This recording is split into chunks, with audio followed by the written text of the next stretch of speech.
શહેરમાં સાંધિયાવાડ રોડ ઉપર આવેલ મસ્જિદમાં એક વ્યક્તિ નમાઝ પઢવા ગયા હતા. સામાન્ય બાબતે બોલાચાલી થતા એક વ્યક્તિ પર બ્લેડ વડે હુમલો કરવામાં આવ્યો હતો.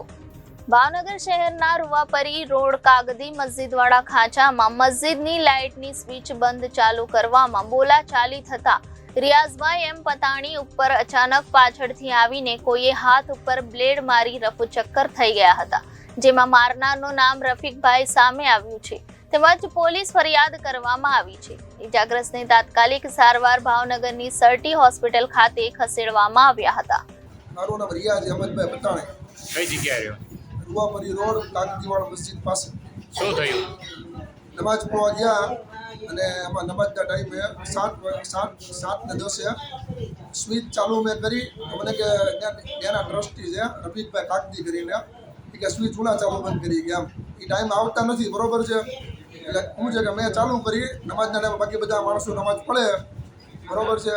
એટલા માટે પંખાની સ્વિચ ચાલુ કરી તો એ ભાઈ કે પંખા ચાલુ કરી એમ કે તારે ચાલુ નહીં કરવાની. મેં કીધું તમે ટાઈમ આવતા હોય તો મેં કીધું ચાલુ ન કરું. મેં કીધું એટલું કીધું એમાં એ મને બ્લેડ કાઢીને મારી દીધી. શું માર્યું તમને? બ્લેડ ઓલી પ્લાસ્ટિકની ઓલી બ્લેડ આવે ને આમ કરીને બ્લેડ કાઢીને મારી. કઈ જગ્યા માર્યું? અહીંયા હાથમાં. શું નામ એ ભાઈનું? એ ભાઈનું રફીકભાઈ કાગદી છે. આ વિશે તમે પોલીસ ફરિયાદ કરશો? પોલીસ ફરિયાદ કરીશું. Reporter Firoz Malik, Janadesh News, Bhavnagar.